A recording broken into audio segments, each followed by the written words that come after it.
Hello नमस्कार, स्वागत है आपका सुमो बायोलॉजी ऑनलाइन क्लासेस में। क्लास 11 का चैप्टर हम लोग पौधों में परिवहन पढ़ रहे हैं। आज हम लोग को पढ़ना है पौधे जल को कैसे अवशोषित करते हैं, इस टॉपिक से और इसके आगे। पौधे जल को कैसे अवशोषित करते हैं, चलिए समय नहीं खराब करते हुए आगे बढ़ते हैं। पौधे जल को कैसे अवशोषित करते हैं बात करते हैं। हम सभी जानते हैं कि जड़ें पौधों के लिए ज़्यादातर जल को अवशोषित करती हैं। तो जड़ है जो पौधे के लिए पानी को अवशोषित कर रहा, इसीलिए हम जल को मृदा में डालते हैं। इसीलिए कभी आपको आपके पिताजी बोलें कि बेटा ज़रा पौधों को पानी दे दो, तो तुम कैसे पानी दोगे? आप पत्तियों पे पानी नहीं डालोगे, आप सीधे पानी जड़ में डालोगे, या कहिए कि सॉइल में डालोगे, भूमि पर डालोगे, मृदा में डालोगे। जल और खनिज तत्वों के अवशोषण की जिम्मेदारी विशेष रूप से मूल रोमों की होती है। तो जल और खनिज को कौन अवशोषित कर रहा? विशेष रूप से मूल रोम, रूट हेयर्स, जो कि जड़ों के अग्र शीर्ष भाग पर लाखों की संख्या में पाए जाते हैं। तो ये इंपॉर्टेंट है लाइन यहाँ पे कि जड़ में अवशोषण जल का और खनिज का कौन कर रहा? मुख्यतः मूल रोम कर रहे हैं। और जो कहाँ पाए जा रहे हैं? जड़ के अग्र शीर्ष भाग पर लाखों में पाए जाते हैं। मूल रोम पतली भित्ति वाले होते हैं। इनकी जो सेल वॉल है वो थिन सेल वॉल है, पत्ती पतली वाले हैं, जो अवशोषण के लिए व्यापक रूप से क्षेत्र प्रदान करते हैं। और ये अवशोषण का क्षेत्रफल बढ़ा देते हैं, क्योंकि ये पतले पतले थिन सिलेंडर, बिल्कुल एकदम पतले पतले महीन से मूल रोम रोए के तरह के हैं, पतली भित्ति वाले हैं, तो अवशोषण के लिए व्यापक क्षेत्र प्रदान करते हैं। जल खनिज विलय के साथ मूल रोम से होकर शुद्ध रूप से विसरण प्रक्रिया के द्वारा अवशोषित किया जाता है। ये लाइन बहुत इंपॉर्टेंट है, फिर से समझो। जल खनिज विलय के साथ, water along with minerals, water along with minerals, जल खनिज विलय के साथ मूल रोम से होकर वाया रूट हेयर, मूल रोम से होकर शुद्ध रूप से विसरण प्रक्रिया के द्वारा, विसरण डिफ्यूजन, विसरण प्रक्रिया के द्वारा, विसरण डिफ्यूज़न। और वाटर मॉलिक्यूल का डिफ्यूज़न, उसके लिए टर्म क्या है? ऑस्मोसिस, विसरण, ऑस्मोसिस। और डिफ्यूज़न परासरण। तो परासरण किसका? परासरण हो सकता है ठोस के अणु या लिक्विड के, तरल के या गैस के। यहाँ पे हम बात कर रहे हैं जल के अणु का परासरण, विसरण। तो शुद्ध रूप से विसरण प्रक्रिया के द्वारा अवशोषित किया जाता है। जल किस प्रक्रिया के द्वारा? जल बाय मीन्स ऑफ ऑस्मोसिस। बहुत इंपॉर्टेंट लाइन है, इस लाइन को समझ लीजिए। जल खनिज विलय के साथ मूल रोम से होकर शुद्ध रूप से विसरण प्रक्रिया के द्वारा, ऑस्मोसिस प्रोसेस है जिसके द्वारा जल को अवशोषण किया जा रहा है, एब्जॉर्प्शन किया जा रहा है। एक बार जब मूल रोम द्वारा जल अवशोषित कर लिया जाता है, तब वह जड़ों की गहरी परतों में दो भिन्न पथों से गति करता है। तो रूट हेयर्स क्या है? Root hairs are the extension of epidermal cell. Epidermal cell का एक्सटेंशन है रूट हेयर। तो अगर आप क्रॉस सेक्शन देखें, अगर आपको याद हो, तो बाहर वाली, सबसे बाहर वाली लेयर एपिडर्मिस, उसके बाद कॉर्टेक्स। तो यहाँ पे आने के बाद जल अब अंदर की गहरी में परत में जाना है। Cortex, inner layer of cortex, inner most layer is endodermis. Cortex की सबसे अंदर वाली लेयर एंडोडर्मिस होती है, जो ढोल का आकार है, बैरल शेप्ड है। और एंडोडर्मिस के बाद 1 to 2 लेयर पेरिसाइकल, और उसके बाद आपको मिलेगा प्रोटोजाइलम। ठीक है, तो आपको जाइलम तक लाना है जल को। रूट हेयर से जल को कहाँ तक लाना? जाइलम। जाइलम तक आने के बाद वो ऊपर जाएगा। तो पहले तो उसने जड़ की गहराई तक में जाना है ना, जड़ के अंदर तक जाना है। तो जड़ के अंदर तक जाने की जो गतिविधि है, जो प्रक्रिया है, वो दो पाथ हैं, दो रास्ते हैं जिसको जल पकड़ सकता है कि हम इस रास्ते से चलें। ठीक, तो जल खनिज विलय के साथ मूल रोम से होकर शुद्ध रूप से विसरण प्रक्रिया के द्वारा अवशोषित किया जाता है। एक बार जब जल मूल रोम द्वारा जल अवशोषित कर लिया जाता है, तब वह जड़ों की गहरी परतों में दो भिन्न पथों से गति कर सकता है। तो गहरी पथों तक जाने के लिए दो भिन्न पथ, दो अलग अलग पथ तैयार कर सकता है, ले सकता है, अख्तियार कर सकता है, चुन सकता है। एपोप्लास्ट और सिम्प्लास्ट, दो पाथ हैं उसके पास, दो रास्ते हैं। तो दो रास्ते के द्वारा वो गहराई तक में जा सकता है, एपोप्लास्ट पाथवे और सिम्प्लास्ट पाथवे। एपोप्लास्ट पाथवे पे आइए। एपोप्लास्ट पाथवे, एपोप्लास्ट जो रास्ता है, निकटवर्ती कोशिका भित्ति का तंत्र है। तो कोशिका भित्ति सबसे बाहर वाली जो बाउंड्री है वो कोशिका भित्ति है। जड़ों के अंतर त्वचा में मौजूद कैस्पेरियन स्ट्रिप को छोड़ के पूरे पौधे में फैला रहता है। एपोप्लास्ट जो है कहाँ पे नहीं मिलेगा? एंडोडर्मिस में नहीं मिलेगा। एंडोडर्मिस में एपोप्लास्ट ब्लॉक हो जाता है, रास्ता ब्लॉक हो जाएगा। तो बीच में बाधा कोई आ गई, वो जो रास्ता पकड़ के आ रहा है एपोप्लास्ट, चलो चलो चलो चलो चलो दिल, तो यहाँ पे आके रुक जाएगा। कहाँ रुक जाएगा? एंडोडर्मिस, अंतःत्वचा, अंतस्त्वचा पे, क्योंकि वहाँ पे सुबेरिन डिपोजिशन, जिसको कैस्पेरियन स्ट्रिप बोलते हैं, वो मिलता है। तो अंतस्त्वचा में सुबेरिन का डिपोजिशन मिलता है, जो कि इम्परमियस टू वाटर है, पानी को अपने से आर पार नहीं जाने देता। तो यहाँ पे भागड़ा नांगल बांध बन गया, बांध बन गया तो पानी अंदर नहीं जा पाएगा, एपोप्लास्ट पाथवे ब्लॉक हो गया। तो जड़ों के अंतस्त्वचा के दो मौजूद कैस्पेरियन स्ट्रिप्स, कैस्पेरी स्ट्रिप को छोड़कर, पट्टी को छोड़कर पूरे पौधे में फैला होता है। क्या जी? Apoplast pathway. जल का एपोप्लास्टिक परिवहन केवल अंतरकोशिकीय जगहों तथा कोशिकाओं की भित्ति में उत्पन्न होता है। एपोप्लास्टिक पाथवे किसका बना है? तो दो सेल के बीच की जगह, अंतरकोशिकीय जगह और कोशिकाओं की भित्ति, उससे बना है एपोप्लास्ट पाथवे। तो ये एक कोशिका, ये एक कोशिका, ये एक कोशिका, ये एक कोशिका, ये एक कोशिका, ये एक कोशिका, तो कोशिकाओं के बीच के स्थान और अंतर कोशिका स्थान और कोशिका भित्ति। कोशिका के बाहर क्या है? कोशिका भित्ति। तो जल का एपोप्लास्टिक परिवहन केवल अंतरकोशिकीय जगहों तथा कोशिकाओं की भित्ति में उत्पन्न होता है। अंतरकोशिकीय जगहों में होगा, कोशिकाओं की भित्ति में होगा। एपोप्लास्ट के माध्यम से होने वाला परिवहन, एपोप्लास्ट के माध्यम से होने वाला परिवहन कोशिका झिल्ली को पार नहीं करता है। एपोप्लास्ट से होने वाला परिवहन कोशिका झिल्ली को पार नहीं करेगा। तो कोशिका झिल्ली को पार करके कोशिका द्रव में नहीं आएगा, बाहर के बाहर वो चलेगा। यह गति प्रवणता पर निर्भर करती है, और यह गति एपोप्लास्ट पाथवे में जो जल का परिवहन हो रहा है, वो गति किस पे निर्भर कर रही है? प्रवणता पे, ग्रेडियंट पे। एपोप्लास्ट जल के परिवहन में कोई भी बाधा नहीं डालता। एपोप्लास्ट जल के परिवहन में कोई बाधा नहीं डालता।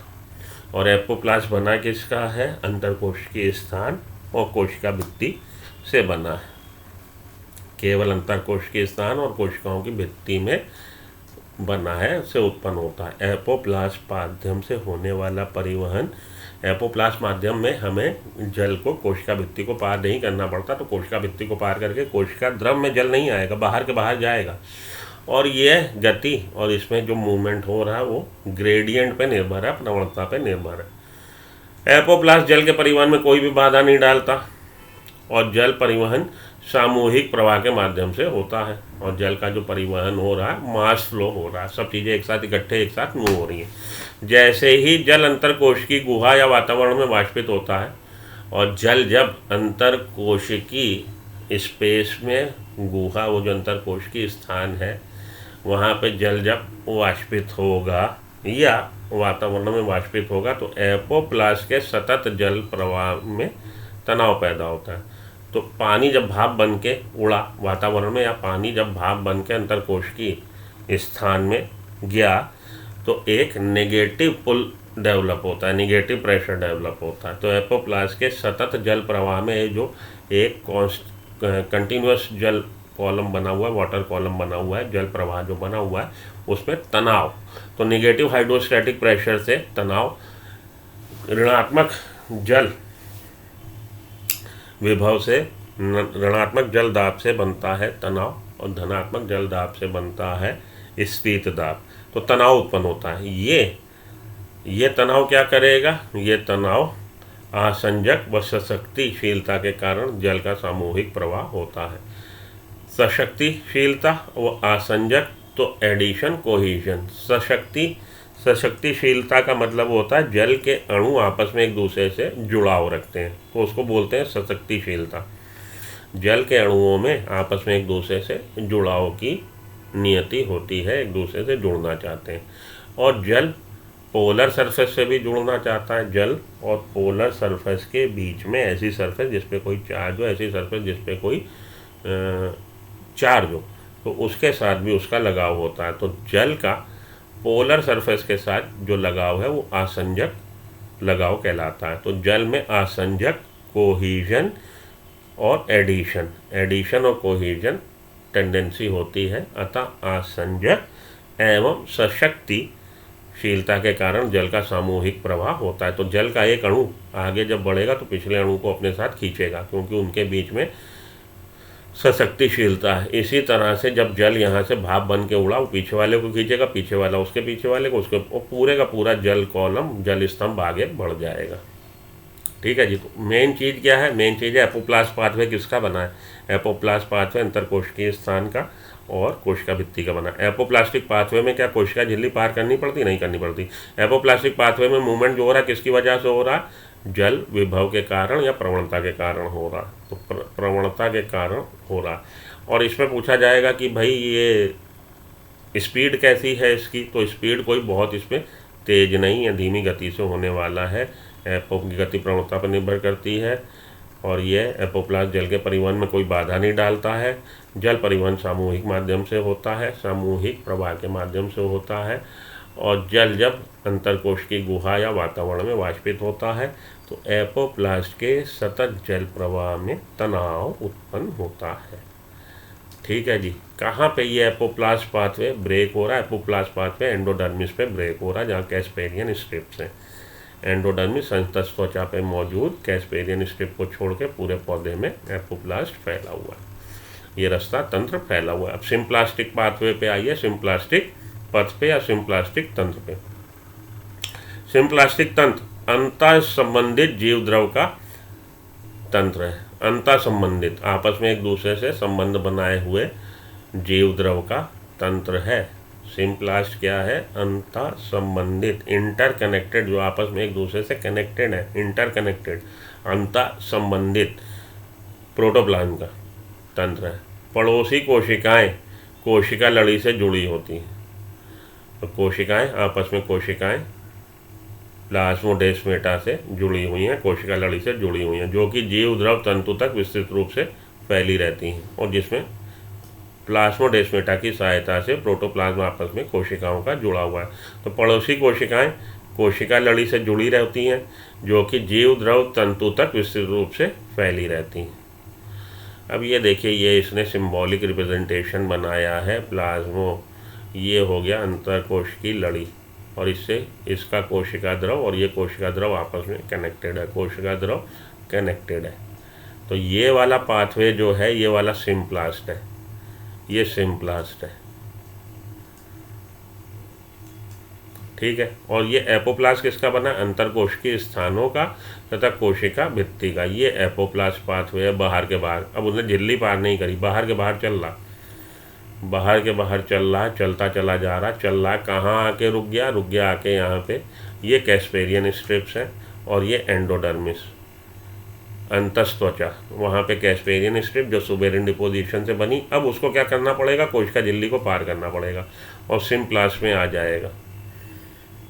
सिम्प्लास्ट में आने के बाद इनके कोशिका द्रव आपस में कनेक्टेड है वाया प्लाज्मोडेस्माटा।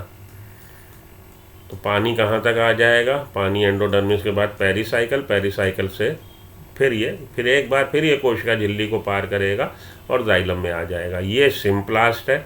सिम्प्लास्ट अंतरकोशिकीय द्रव का आपस में जुड़ने से बनता है, दो कोशिकाओं के द्रव के जुड़ने से। सिम्प्लास्ट क्या है? अंतर संबंधित जीव द्रव का तंत्र है। Interconnected protoplasm, it is a system of interconnected protoplasm. और इंटरकनेक्टेड कैसे हो गए प्रोटोप्लाज्म? वाया प्लाज्मोडेस्माटा, जो कि जीवद्रव तंतु तक विशेष रूप से फैली होती है। ठीक जी। तो एपोप्लास्ट और सिम्प्लास्ट। सिम्प्लास्टिक परिवहन में जल कोशिकाओं के जीवद्रव के माध्यम से तथा अंतरकोशिकीय परिवहन में यह जीवद्रव तंतु के माध्यम से आगे बढ़ता है। तो सिम्प्लास्टिक पाथवे में जल कैसे आगे बढ़ रहा है? वाया प्रोटोप्लाज्म तथा प्रोटोप्लाज्म, दो कोशिकाओं का प्रोटोप्लाज्म आपस में एक दूसरे से कनेक्टेड है अंतर कोशिकी एक कोशिका से दूसरी कोशिकाओं में या जीवद्रव तंतु के माध्यम से प्लाज्मोडेस्मेटा के माध्यम से आगे बढ़ता है। तो एक कोशिका से दूसरे कोशिका में भी जा सकता है जल कोशिकाओं के अंदर कोशिका झिल्ली के माध्यम से प्रवेश करता है। तो कोशिका झिल्ली के माध्यम से किस में आ जाएगा? कोशिका द्रव में आ जाएगा। अतः इस प्रकार का परिवहन अपेक्षाकृत धीमा होता है। उसकी तुलना में, एपोप्लास्ट की तुलना में ये टाइम टेकिंग होगा। टाइम इसलिए लेगा क्योंकि इसको कोशिका झिल्ली को पार करना पड़ेगा। सिम्प्लास्टिक पाथवे को परिवहन में कोशिका द्रवी प्रवाहन सहायता करता है। तो साइटोप्लाज्मिक स्ट्रीमिंग सिम्प्लास्टिक पाथवे को, सिम्प्लास्टिक मूवमेंट को, सिम्प्लास्टिक परिवहन में हेल्प कौन कर रहा है? कोशिका द्रव प्रवाहन, साइटोप्लाज्मिक स्ट्रीमिंग। साइटोप्लाज्म आपको दिख सकता है, हाइड्रिला की लीफ लीजिए, हाइड्रिला की लीफ, तो उसमें आपको कोशिका द्रव इस तरह से आपको दिख सकता है, स्ट्रीमिंग करता, प्रवाहन करता। तो उसको हम लोग बोलते हैं कोशिका द्रवी प्रवाहन। सिम्प्लास्टिक पाथवे को कोशिका द्रवी प्रवाहन सहायता करता है। आप कोशिका द्रवी प्रवाहन को हाइड्रा की पत्ती की कोशिकाओं में देखा होगा, ठीक है, देखा होगा आपने। क्लोरोप्लास्ट का परिवहन प्रवाह के कारण आसानी से दिखाई पड़ सकता है। तो अगर हाइड्रा की लीफ को आप माइक्रोस्कोप के नीचे स्टडी करोगे तो आपको साइटोप्लाज्मिक स्ट्रीमिंग दिखाई देगी, कोशिका द्रव प्रवाहन दिखाई देगा, और उसमें कोशिका द्रव प्रवाहन में आप क्लोरोप्लास्ट को देख सकते हैं। क्लोरोप्लास्ट का परिवहन प्रवाह के कारण आसानी से आप देख सकते हैं। जड़ों में अधिकतर जल प्रवाह एपोप्लास्ट के माध्यम से होता है। तो अधिकतर जल का प्रवाह जो है एपोप्लास्ट के माध्यम से हो रहा है। क्योंकि वल्कुट कोशिकाएं ढीली घटित होती हैं, वल्कुट कोशिकाएं कॉर्टेक्स सेल्स, वल्कुट कोशिकाएं ढीली घटित हैं, वो आपस में एक दूसरे से कॉम्पैक्टली पैक नहीं है, सघन रूप से नहीं पैक है, लूजली पैक्ड है। तो उनके बीच में इंटरसेलुलर स्पेस है, ढीली घटित है, अतः जल की गति में किसी प्रकार का प्रतिरोध नहीं है। तो ढीली घटित है, गैप है, आसानी से जल आगे बढ़ जाता है, जल के आगे बढ़ने में गैप मतलब कोई बाधा उत्पन्न नहीं होती।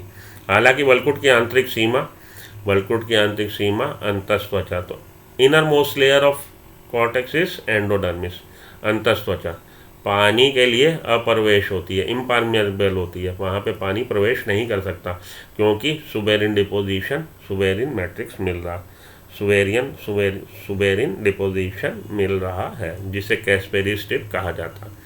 पानी का अणु परत को भेदन करने में असमर्थ है। तो सुबेरियन स्ट्रिप को भेदने में पानी का अणु असक्षम है। अब क्या होगा? जाना तो है उसने आगे, अब यहाँ पे लग गया बैरियर, सुबेरियन स्ट्रिप आ गई है, तो क्या होगा आगे समझिए। सुबेरियन स्ट्रिप्स हैं और सुबेरियन स्ट्रिप्स, कैस्पेरियन स्ट्रिप, पानी का अणु इस परत को भेदने में असमर्थ होता, अतः इसे असुबेरियन कोशिका भित्ति क्षेत्र को पुनः कोशिका झिल्ली के माध्यम से कोशिका के अंदर भेजा जाता है। तो अब इससे क्या होगा? तो पानी को असुबेरियन कोशिका भित्ति की ओर पुनः झिल्ली के माध्यम से कोशिका के अंदर भेजा जाता है। तो अब क्या होगा कि ये पानी उस कोशिका भित्ति में जहाँ पे सुबेरिन डिपोजिशन नहीं है, उस पहल से ये पानी कहाँ आ जाएगा? झिल्ली को, कोशिका झिल्ली को पार करके कोशिका द्रव में आ जाएगा। तो भैया सुबेरिन डिपोजिशन मिला, मानिए 6 पहल हैं, यहाँ पे 4 दिख रहे हैं, 6 पहल होते हैं। क्यूब देखिएगा, क्यूब में 6 पहल होते हैं, तो 4 पहल में तो भर रखा है सुबेरिन, 2 पहल जो खाली है ये वाला, उससे पानी अंदर चला जाएगा झिल्ली को पार करके कोशिका द्रव में। मोटी सी बात समझिए, यहाँ की लाइनों में ना उलझिए। तो जब पानी पहुँचा एंडोडर्मिस में, अंतस्त्वचा में जब पहुँचा है तो सुबेरिन डिपोजिशन 4 दीवार पे, आपके कमरे की दीवार देखिए कितनी है, जिस कमरे में आप बैठे हो 4 दीवारें, और छत को और ये फर्श को, उसको भी आप दीवार मान लो। तो कमरा आपका कितनी दीवारों का बना है? 6 दीवारों का बना है। भैया कमरे में बैठे हो, जिस कमरे में बैठे सुन रहे हो मुझे, इतनी देर से ज्ञान प्राप्त कर रहे हो, चारों तरफ देखो 4 दीवारें दिख रही हैं, लेकिन छत और फर्श वो भी तो दीवारी मान लो ना। एक क्यूब के अंदर आप बैठे हो, 6 दीवारी है। तो यहाँ पे जो सेल है वो भी 6 दीवारी है, उनमें से 4 दीवारों में तो सुबेरिन है, 2 दीवारें सुबेरिन डिपोजिशन नहीं है, वो वहाँ से पानी अंदर आ जाएगा, झिल्ली को पार करता है। इस बात को ये मान लीजिए, ऐसे समझ लीजिए। तो सुबेरिन डिपोजिशन अतः इसे सुबेरियन डिपोजिशन भित्ति क्षेत्र की ओर पुनः झिल्लिका के माध्यम से कोशिका के अंदर भेजा जाता। तो पानी को कहाँ से भेज दिया भाई, 4 जगह तो सुबेरिन है, आगे नहीं बढ़ पा रहा। 2 जगह जहाँ सुबेरिन नहीं है उस वाले क्षेत्र से झिल्ली के माध्यम से कोशिका झिल्ली को पार करके पानी अंदर आ जाएगा। कहाँ अंदर आ जाएगा, कोशिका के अंदर अंतस्थ त्वचा के। इसके बाद सिम्प्लास्ट के द्वारा गतिशील, अब सिम्प्लास्ट में आ गया। सिम्प्लास्ट क्या था, कोशिका द्रव जीव द्रव का आपस में जुड़ा हुआ तंत्र, अलग अलग कोशिकाओं का जीव द्रव जो प्लाज्मोडेस्माटा की सहायता से जुड़ा हुआ। अब जल आ गया सिम्प्लास्ट में, एपोप्लास्ट से निकल के सिम्प्लास्ट में, और सिम्प्लास्ट के द्वारा गतिशील होता और पुनः झिल्ली को पार करता। आखिरी में आके फिर से एक बार झिल्ली को पार करेगा, तब जाइलम की कोशिकाओं तक पहुंच जाएगा। तो 2 बार झिल्ली पार करनी पड़ी, एक बार अंदर आने के लिए और एक बार बाहर जाने के लिए। जल की गति मूल परत से अंतःकोशिका तक सिम्प्लास्टिक होती है। तो एंडोडर्मिस है, वहाँ से लेके जल की गति मूल परत से अंतःकोशिका तक सिम्प्लास्टिक होती है। मूल परत आपकी जाइलम और अंतःकोशिका, ये हमारा कैसी हो गई गति, सिम्प्लास्टिक। यदि एक रास्ता है जिससे पानी तथा अन्य विलय वेस्कुलर सिलेंडर में प्रवेश करते हैं, तो भैया यही एक रास्ता है वेस्कुलर बंडल में आने का कि उसको किससे निकल के जाना पड़ेगा, सिम्प्लास्ट से। तो पहले तो एपोप्लास्ट में चला आया, लेकिन आखिरी जो स्टेशन है उसके लिए उसे सिम्प्लास्ट वाली ट्रेन पकड़नी पड़ी।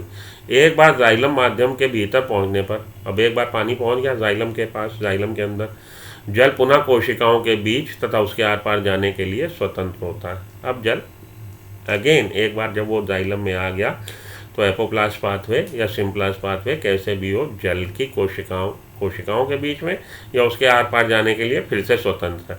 नई जड़ों में जल सीधे जाइलम वाहिकाओं या वाहिनियों में प्रवेश करता है।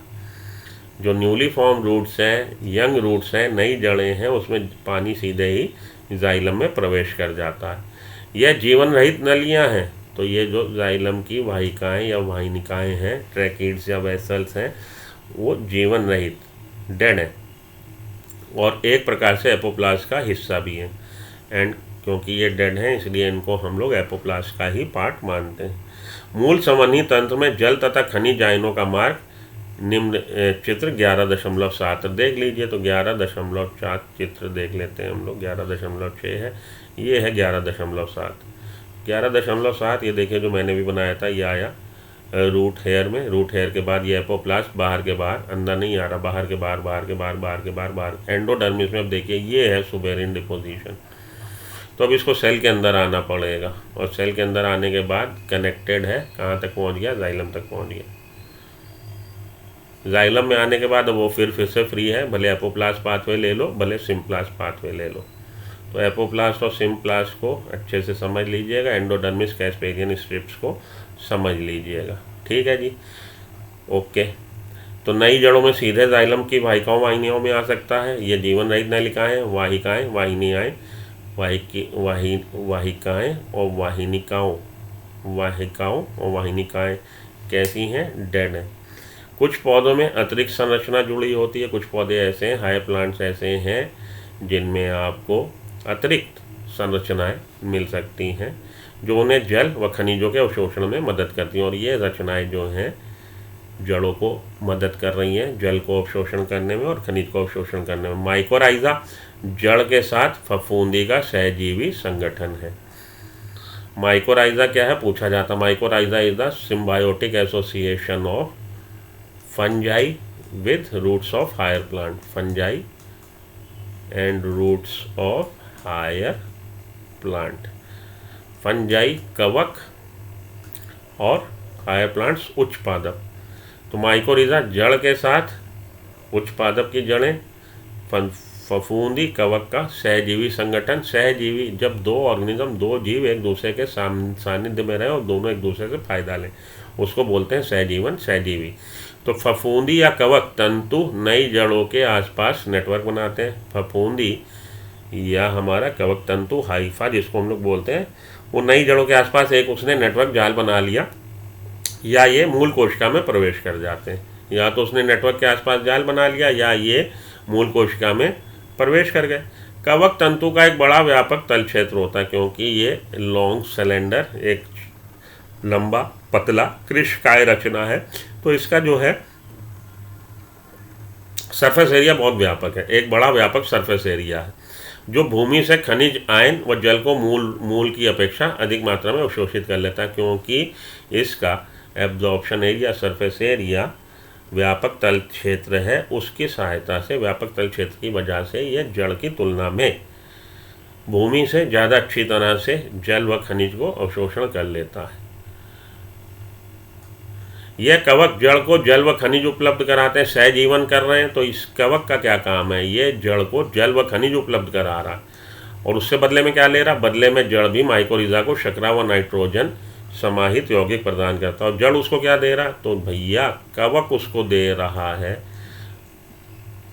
मृदा से जल व खनिज को अवशोषित करके, और बदले में उससे ले रहा है, फेवर तो लेगा ना, फ्री यहाँ कोई नहीं है, चैरिटी कोई नहीं करने बैठा, तो उससे बदले में ले रहा है शर्करा, शुगर, फोटोसिंथेसिस के परिणाम स्वरूप जो प्लांट बना रहा है, और नाइट्रोजन समाहित और यौगिक, nitrogenous organic compound, nitrogenous organic compound ले रहा है। ठीक है।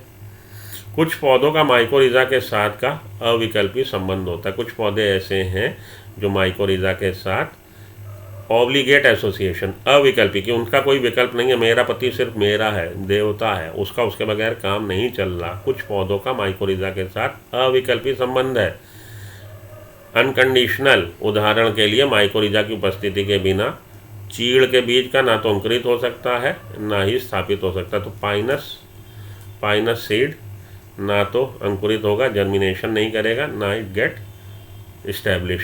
तो पाइनस का सीड और चीड़ का बीज और माइकोरिज़ा की उपस्थिति दोनों एक दूसरे के लिए आवश्यक है। पौधों में जल का ऊपर की तरफ गमन।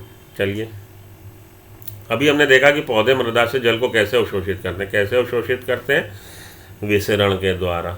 और संवहनी ऊतकों में इसे कैसे पहुंचाते हैं? कैसे पहुंचाएंगे? तो भैया जैसे ही नेगेटिव हाइड्रोस्टैटिक प्रेशर डेवलप होगा और जल के सहजीवी सहशक्ति के वजह से, एडिशन कोइजन की वजह से जल का अणु खींचता चला जाएगा, जाइलम तक एंटर कर जाएगा। एपोप्लास्ट, सिम्प्लास्ट, दो पाथवे हो सकते हैं अंदर आने के बाद, एपोप्लास्ट या सिम्प्लास्ट। एपोप्लास्ट किसका बना है?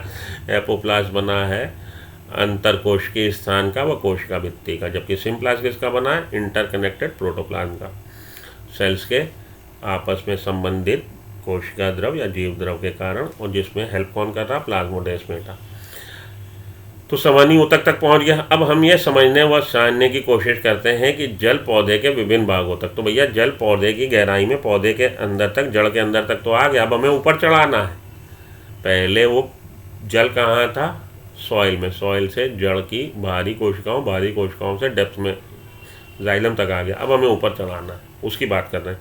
यह जल का चलन क्रियाशील है या अभी भी निष्क्रिय है? अब जल का चलन आगे जो है, क्या ये एक्टिव ट्रांसपोर्ट है या पैसिव है? अभी तो पैसिव था ना, क्योंकि जड़ के तने में गुरुत्वाकर्षण के विरुद्ध वृद्धि करता है, इसके लिए ऊर्जा कौन। अब हमें चढ़ाना है ऊपर, गुरुत्वाकर्षण बल लग रहा है नीचे, तो ऊपर ले जाने के लिए गुरुत्वाकर्षण बल के विरुद्ध जल को जाना है, तो कुछ ना कुछ उसको एनर्जी कौन दे रहा है, ये पूछ रहा हूँ। ओके, तो भाई जल को ऊपर ले जाना है तो कुछ ना कुछ एनर्जी को, एक तो दो एनर्जी अब हम डिस्कस करेंगे, एक तो मूल दाब रूट प्रेशर और दूसरा ट्रांसपायरेशन पुल, बाष्पोत्सर्जन की वजह से खिंचाव। तो दो एनर्जी हैं जो जल को ऊपर चढ़ाने में हेल्प करती हैं, एक तो मूल दाब रूट प्रेशर और दूसरा बाष्पोत्सर्जन से जो खिंचाव। तो जल को ऊपर चढ़ाना है, गुरुत्वाकर्षण बल के विरुद्ध चढ़ाना है, तो दाब तो मतलब कोई ना कोई प्रेशर तो लग रहा। ठीक है जी, चलिए देख लेते हैं। तो मूल दाब और हमारा दूसरा दाब है गुरुत्वाकर्षण बल के विरुद्ध जो लग रहा है, बाष्पोत्सर्जन खिंचाव। मूल दाब पे आइए। मूल दाब, जैसे कि मृदा के विभिन्न आयन सक्रियता के कारण जड़ों के संवहनी ऊतक में परिवहनित होते हैं, जैसे कि मृदा के विभिन्न आयन सक्रियता के कारण जड़ों के संवहनी ऊतक में परिवहनित होते हैं, तो जल भी इस प्रक्रिया का अनुसरण करता है। देखिए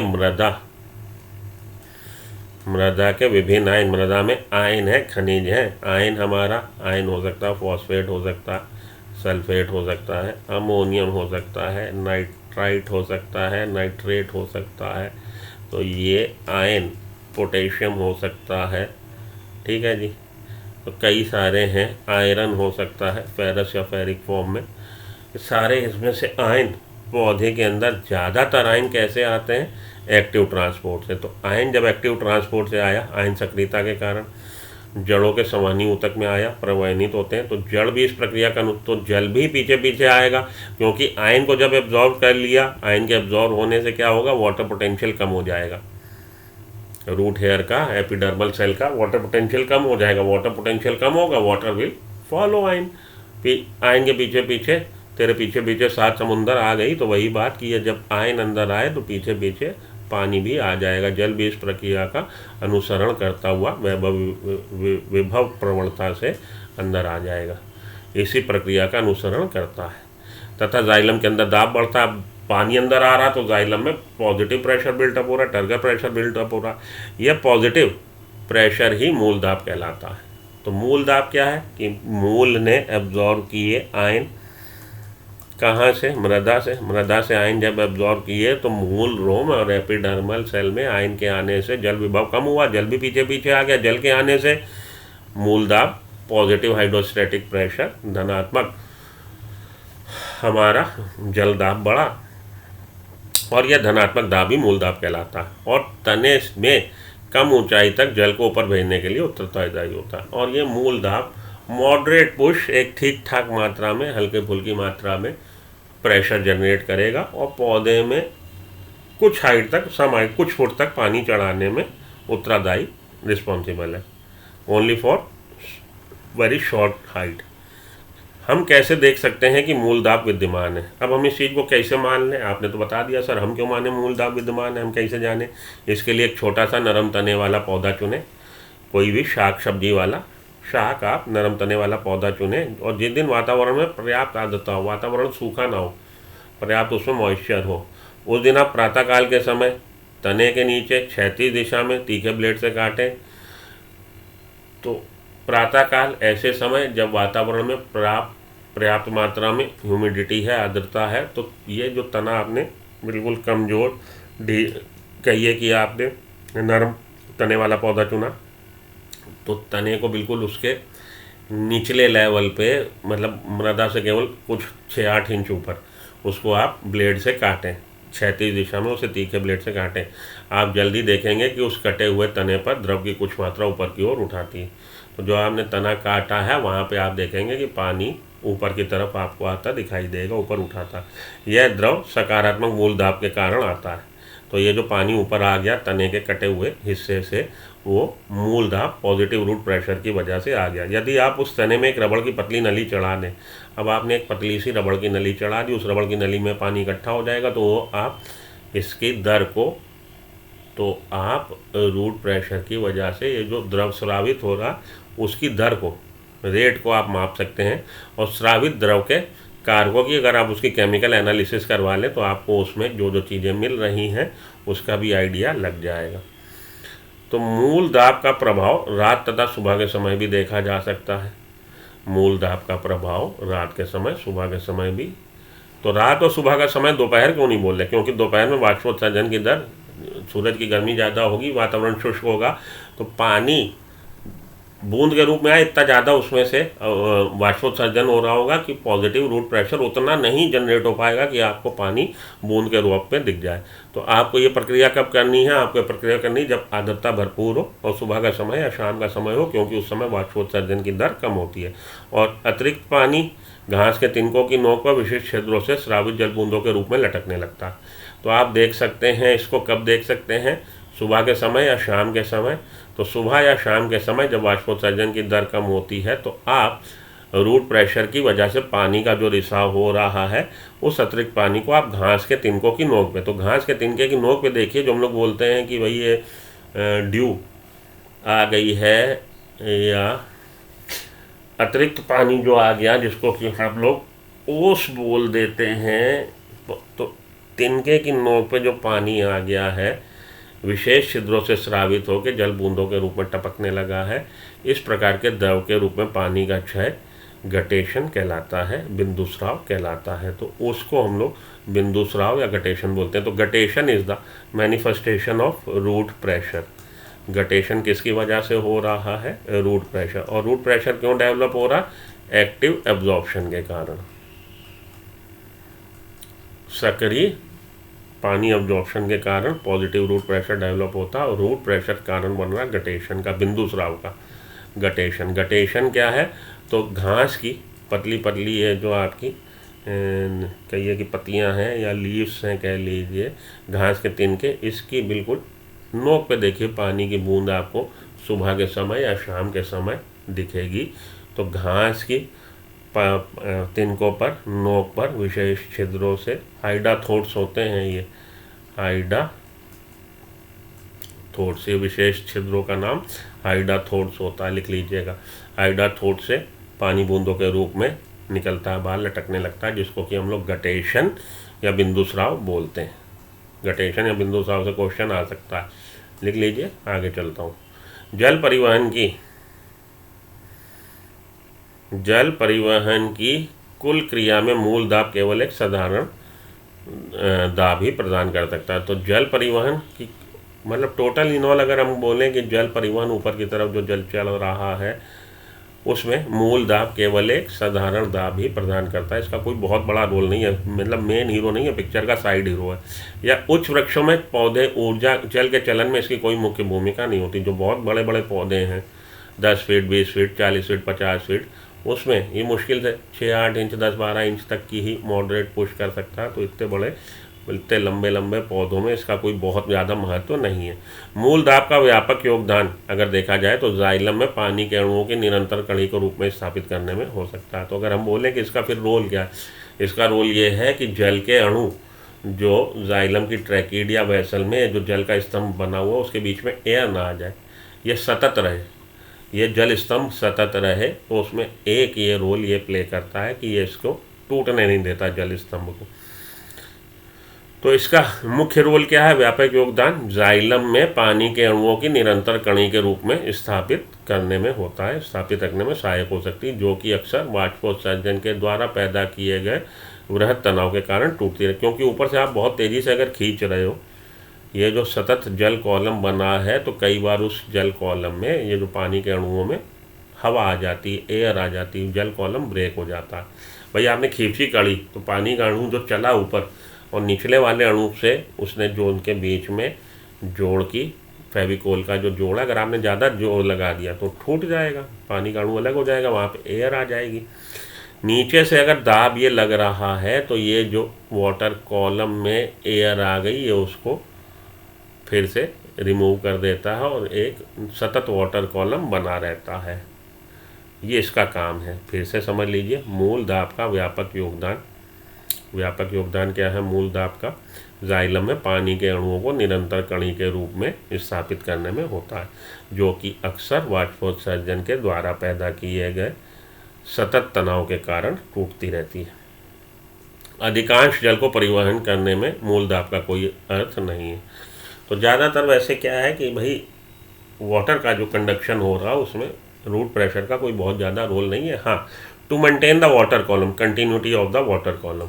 तो अगर आपसे पूछा जाए what is the to maintain the continuity of water column, ये इसका मेन रोल है, वाटर कॉलम की कंटिन्यूटी को मेंटेन रखने में।